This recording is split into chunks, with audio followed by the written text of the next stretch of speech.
Hi అండి, అందరికీ నమస్తే. నేను మీ హరిత. Welcome to my channel laugh with Vedu. ఈరోజు వీడియోలో గోంగూర చికెన్ ఎలా చేయాలో చూపించబోతున్నానండి. ఈ గోంగూర చికెన్ ఆంధ్ర స్పెషల్ కర్రీ. వేడి వేడి అన్నంలో ఈ గోంగూర చికెన్ వేసుకొని తింటే వావ్ అనాల్సిందే, అంత టేస్టీగా ఉంటుందండి. కర్రీ అనేది గ్రేవీలా ఉండేలా పర్ఫెక్ట్ కొలతలతో చెప్తాను. ఇంకా లేట్ చేయకుండా ప్రాసెస్ చూసేయండి. గోంగూరని కాడలు లేకుండా ఓన్లీ ఆకులు మాత్రమే తీసుకొని ఇలా నీట్గా వాష్ చేసుకొని పక్కన పెట్టుకోవాలి. స్టవ్ ఆన్ చేసుకొని ప్యాన్ పెట్టుకొని 3 to 4 టేబుల్ స్పూన్ ఆయిల్ వేసుకోవాలి. ఆయిల్ హీట్ అయ్యాక బిర్యానీ ఆకు, షాజీరా, చెక్క, లవంగం, ఇలాచి, హోల్ బిర్యానీ ఇంగ్రీడియంట్స్ వేసుకోవాలి.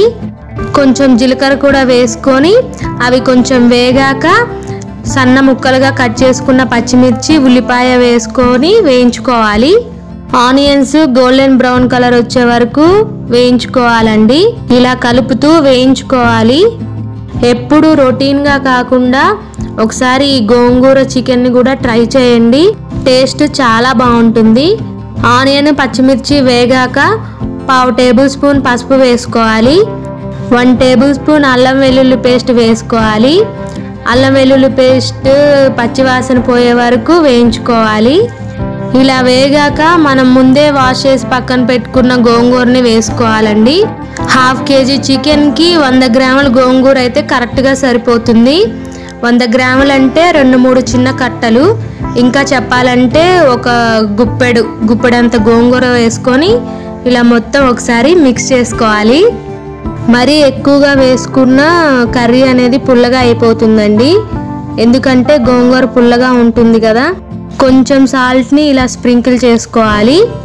మూత పెట్టుకొని ఆయిల్లో గోంగూరని ఒక 2 minutes మగ్గించుకోవాలండి. మీడియం టు లో ఫ్లేమ్ అలా అడ్జస్ట్ చేసుకుంటూ గోంగూర అడుగంటకుండా మగ్గించుకోవాలి. గోంగూర అనేది ఆయిల్లో ఇలా మొత్తం స్మాష్ అయ్యేలా మగ్గించుకోవాలి మంచిగా. వీడియోలో చూపిస్తున్నట్లుగా ఇలా మగ్గితే కరెక్ట్గా సరిపోతుంది.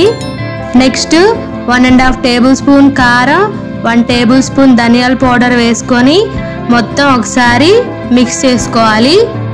ఈ గోంగూర చికెన్ అనేది అన్నంలోకైనా, చపాతీలోకైనా, బగారా రైస్లోకైనా సైడ్ డిష్లా చాలా బాగుంటుంది. చాలా టేస్టీగా ఉంటుంది. ఇలా మొత్తం ఒకసారి కలుపుకున్న తర్వాత చికెన్ వేసుకోవాలి. చికెన్ని నీట్గా 2 times వాష్ చేసుకొని వేసుకోవాలండి. ఇలా చికెన్ వేసుకున్నాక మొత్తం అంతా కలిసేలా ఒకసారి మంచిగా కలుపుకోవాలి. ఛానల్ని ఇంకా సబ్స్క్రైబ్ చేయకపోతే ఇప్పుడే సబ్స్క్రైబ్ చేసుకోండి. పక్కనే ఉన్న బెల్ ఐకాన్ని క్లిక్ చేయండి. ఎందుకంటే వీడియో పోస్ట్ చేయగానే నోటిఫికేషన్ వస్తుంది ఐకాన్ని క్లిక్ చేస్తే. చికెన్ వేసుకొని మొత్తం కలుపుకున్న తర్వాత 1 టేబుల్ స్పూన్ సాల్ట్ వేసుకొని మూత పెట్టుకొని మీడియం ఫ్లేమ్లో ఒక 5 minutes ఉడికించుకోవాలి. మిడిల్లో కలుపుతూ ఉడికించుకోవాలి, లేదంటే గోంగూర మొత్తం అడుగంటుతుంది. హై ఫ్లేమ్లో అస్సలు పెట్టుకోకుండా మీడియం టు లో ఫ్లేమ్లో అడ్జస్ట్ చేసుకుంటూ ఇలా కలుపుతూ ఉడికించుకోవాలి. అస్సలు అడుగంటకూడదు. అడుగంటిందంటే కర్రీ టేస్ట్ మారిపోతుంది. ఇలా 5 minutes ఉడికించుకున్న తర్వాత ఒక పెద్ద గ్లాస్ హాట్ వాటర్ వేసుకోవాలి.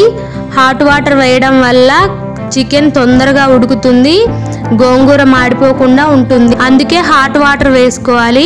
ఇలా మొత్తం ఒకసారి కలుపుకొని సాల్ట్ చూసుకొని సరిపోకపోతే వేసుకొని మూత పెట్టుకొని ఉడికించుకోవాలి. గ్రేవీ అనేది దగ్గర పడే వరకు ఉడికించుకోవాలండి. వాటర్ వేసుకున్నాక ఒక 4 to 5 minutesలో కన్సిస్టెన్సీ ఇలా దగ్గర పడుతుంది. కొంచెం సూప్ లాగా కావాలనుకుంటే ఈ స్టేజ్లో స్టవ్ ఆఫ్ చేసుకోవచ్చు. లేదంటే ఇంకా కొంచెం దగ్గర పడే వరకు ఒక 2 minutes ఉంచుకుంటే సరిపోతుంది. ఫైనల్గా ఒక 1/2 టేబుల్ స్పూన్ గరం మసాలా, ఒక 1/2 టేబుల్ స్పూన్ చికెన్ మసాలా వేసుకొని కొత్తిమీర వేసుకుంటే గుమగుమలాడే గోంగూర చికెన్ రెడీ అయిపోతుంది. ఒకసారి మీరు ఈ గోంగూర చికెన్ని తిన్నారంటే మళ్ళీ మళ్ళీ ఇలానే చేసుకొని తినాలనిపిస్తుంది. అంత టేస్టీగా ఉంటుందండి. తప్పకుండా ఒకసారి ట్రై చేయండి. మీకు ఎలా వచ్చిందో నాకు కామెంట్ చేయండి. అలాగే వీడియోని లైక్ చేయండి. మీ ఫ్రెండ్స్ అండ్ ఫ్యామిలీ మెంబర్స్కి షేర్ చేయండి. కర్రీని చూస్తుంటే మీకు కూడా నోరు ఊరుతుంది కదా, అయితే తప్పకుండా ట్రై చేయండి. ఈ గోంగూర చికెన్ ఎలా ఉందో వేదు టేస్ట్ చేసి చెప్తుంది, మీరే వినండి. హాయ్ ఫ్రెండ్స్, మా మమ్మీ ఈరోజు గోంగూర చికెన్ చేసి మా మమ్మీ సూపర్ ఉంది, మీరు చేసుకోండి. బాయ్.